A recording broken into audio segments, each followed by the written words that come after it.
Hello, and welcome to the International Quilt Museum's virtual First Friday Fun. I'm Lauren Holt, Education Coordinator at the museum, and today I'm going to be talking about portraits in quilts, some of the ways that they're made, and some of their connections to art history. Let's get started. What is a portrait?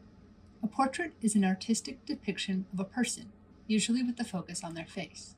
A portrait might be sketched or painted, sculpted, carved, embroidered, quilted, or captured by photograph or video. It might be of a real person, a religious figure, or a character from a story. The art of making portraits is very old, dating back to at least as early as the ancient Egyptians, and perhaps as far back as the ancient Sumerians, around 2100 BCE or earlier. Many portraits from ancient times that have survived to today were created either for religious purposes or as memorials and included in decorations of graves. Other portraits celebrate important achievements or document a nation's rulers. As always, when we are looking at historical art, it's difficult to know what other types of portraits may have existed, but which faded, wore out, or were destroyed over time. Portraits also appear in specially commissioned paintings, in rings and lockets, and in murals and mosaics and pottery. This type of artwork helps us study the culture, clothing, and social values of different nations, time periods, and artists. Portraits have often been used to document images of a culture's best-known figures, often the rich and powerful, or those connected to religion or folktales. But other types of portraits are also present throughout history and across the world, memorializing ordinary people, the artist's friends and family, or people they imagined. Some portraits even show the likeness of the artist themselves. Self-portraits depict the person who created them. Sometimes these portraits are intended to be visually accurate images of what the artist looks like. But more often, self-portraits are expressive of a message or a personal identity that the artist hopes to convey. Sometimes a self-portrait is an attempt to convey a version of oneself that is not always visible to others. Portraiture asks the artist what is most important to conveying the figure. The features and style they choose can change based on their artistic intent, their materials, and their methods. Like sculptors, painters, and other artists, quilt makers also create portraits. The style of these portraits is often influenced both by the quilt maker's own experiences and preferences, by their materials, and by the technology available to them. The use of fabric and thread to create a portrait often leads to styles that are very different from traditional sculpture or painting. Some textile artists plan and make patterns for each part of a portrait quilt. Others work with reference photos but no set pattern, while some work entirely improvisationally to create images of either real people or imagined characters. Many textile artists use bright colors and patterned fabric in their portraits, adding to the viewer's sense of the subject's personality and the meaning they hold for the artist. One method of creating a portrait in fabric is with embroidery. Embroidery is a way of sewing a picture that can create an effect of drawing or painting with colored thread. This type of portrait might be created with a mass-produced pattern or an original design. The artist or artists might focus on familiar facial features or on other aspects of identity. This quilt, called Past Presidents, features embroidered redwork images of U.S. presidents. Each portrait defines the face shape, hairstyle, and some clothing details of the named U.S. president depicted. The portraits are intended to be recognizable to anyone who has seen photos or paintings of these presidents. Other embroidery portraits have a different focus, such as this one, made in India by Geeta Khandawal. Shantabai Stitching Her Godavi focuses on a quilt maker who the artist met while conducting research. Despite the artist writing that the quilt maker had a very cheerful face, this portrait has no eyes, nose, or mouth. Instead, the figure is defined by hand-sewn stitches that emphasize her outline, the drape of her clothes, and the familiar surroundings of her home. A little kitchen, stacked pots of water, a baby in a makeshift cradle, a cow peeking in the window, and a dog. The bright, colorful fabrics in front of the figure emphasize her identity as a quilt maker, creating godaris for her family that she shows off with pride. Some artists create portraits using piecing or sewing different fabrics together side by side to create an image. In Blue Skies, artist Luke Haynes sewed red, blue, and black squares together to create this three-tone portrait, with black used for outline details, blue used for shadows, and red used for highlights. The squares are all the same size, but are grouped to create a clear image of a face. You may associate this type of portrait with the name pixel art, a type of digital art composed of small colored squares. This type of art style is useful to quilt makers because while creating the design can require a lot of planning, the sewing is relatively simple, with all the squares sewn together along straight lines. Blue Skies was Luke Haynes' first quilt, sewn over a period of almost 2 years using squares he received from his mother.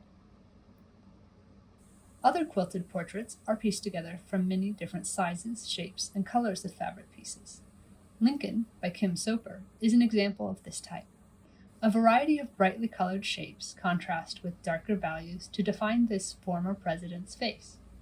You may recognize this style of portrait, with the combination of varied colors and angled edges in the shapes, as a type of geometric color block portrait, sometimes created with digital art. Contrasting this quilted portrait with a cast statue of Abraham Lincoln highlights interesting differences. Both images are recognizable, but the method and materials used in the quilt make that portrait feel much brighter and more modern. However, the materials of the statue allow for greater detail and for more personal impact, reminding the viewer of the subject's humanity.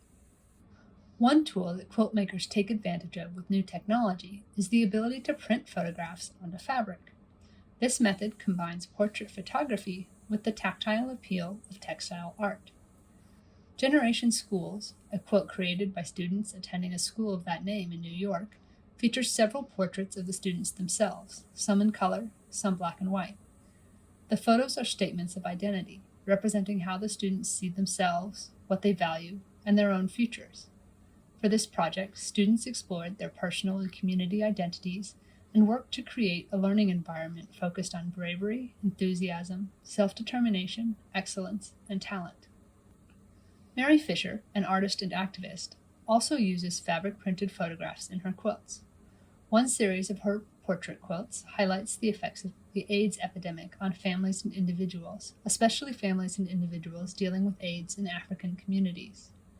As a woman with AIDS herself, Mary Fisher calls all women with AIDS sisters and works to tell their stories to the world as part of her ongoing efforts to transform healthcare, revise the perception and treatment of AIDS, to enable women's empowerment through livelihood, and to inspire individuals longing for meaningful, joyful lives. The quilt on the left, called She's a Caregiver, represents those who pour their care out to bring comfort to others, without asking for anything in return. She's a Child Raising Children, on the right, focuses on a child without a childhood, who works to support and care for her younger brother in a parent's role, despite her young age. Popular in the past and today, appliqué is a common technique for creating portraits and quilts. In appliqué, artists and quilt makers layer different colors and shapes of fabric on top of a base background fabric. Because there is a base fabric, many artists find appliqué to be an easy way to create curved designs, which makes it a good technique for depicting flowers, animals, and people in either complex or simple patterns.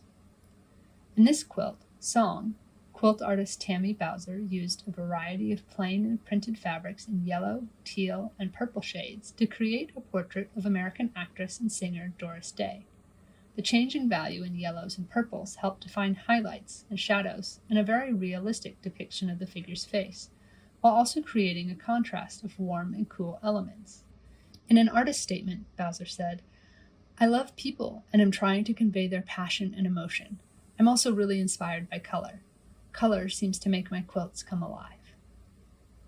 Some artists like to make portraits that are less realistic. Freddie Moran is a quilt artist who loves color. The more colors, the better. She's been known to say that 10 colors don't work, but 100 do. In one of her recent projects, she focused on a type of portrait she calls face quilts. She made a face quilt every day for 54 days, and then decided to keep making face quilts for as long as they inspire her. The quilt on the left is her self-portrait, called Red is a Neutral. For this quilt, some parts of the background design, border, and the clothes the figure is wearing are made with piecing, and the face and other details, like the artist's glasses and hair, were created with a combination of appliqué and embellishments such as pins, buttons, and silk flowers. Freddie Moran shows her continued love of portraits in her other face quilts, which often depict characters she's made up. On the right, Elizabeth is an example of her face quilts. Elizabeth's face and neck are created from one fabric and defined by black stitches at the edges. Her hair is made of long strips of dark blue and glittery black fabric, and her cheeks are decorated with blue and white striped triangles. Her nose is a dark blue strip. Her eyes are semicircles of white and black, topped with red lashes, and her mouth is a black circle that looks like she's singing. Elizabeth is wearing patterned light blue earrings, a necklace made from blue and purple circles in a line, and a flower crown made from cut-out fabric flowers. In this way, using simple shapes and many fabrics, Freddie Moran created a unique and intriguing face. If you'd like to create your own textile portrait art, stay tuned for the challenge. The challenge today is to create your own portrait art. You could create any style of portrait you like, but this short tutorial will focus on appliqué fabric art using common craft supplies. For this mini portrait, you will need a variety of fabric, some for the base, and more colors or patterns for the face, features, hair, and any decorations. You will also need a pencil, scissors, and glue or a glue stick. If you want to create templates, you may also want some cardstock. And if you want to add embellishments, you may want buttons or other craft materials to add as well. We're using glue for this project so that as many people as possible can complete it. But if you want to sew your portrait together, we'd love to see that too. Step 1. Start by choosing your background fabric. Then, choose the other fabrics you'd like to use. Think about how you want to show your figure's facial features, like their eyes, nose, mouth, hair, and any clothes you want to show. If any of your fabric is wrinkled, you may want to iron it before you move on. Step 3. Draw the face shape and any other features you want on your chosen fabrics. You could also draw these on cardstock and then use the cutout shapes as templates if you wish. You can make your portrait in whatever style you like, from cartoon to realistic or something in between. Maybe your person has a lot of hair or eyebrows that are 2 different sizes. Maybe their eyes are different colors or sizes, or they're showing their teeth. You can make any kind of face and expression that you like. Step 4. Cut out the face shape and neck if applicable. Place these on your background fabric and glue them down when you like how they look.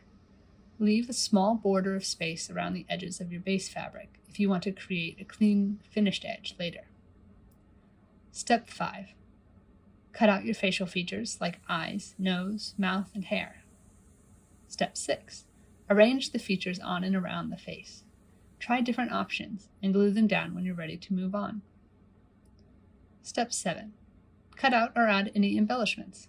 These could be hair clips, glasses, earrings, clothing, or any 3D elements you like. Finally, if you wish, fold the edges of your background fabric to the back and glue it down to create a finished border. Congratulations!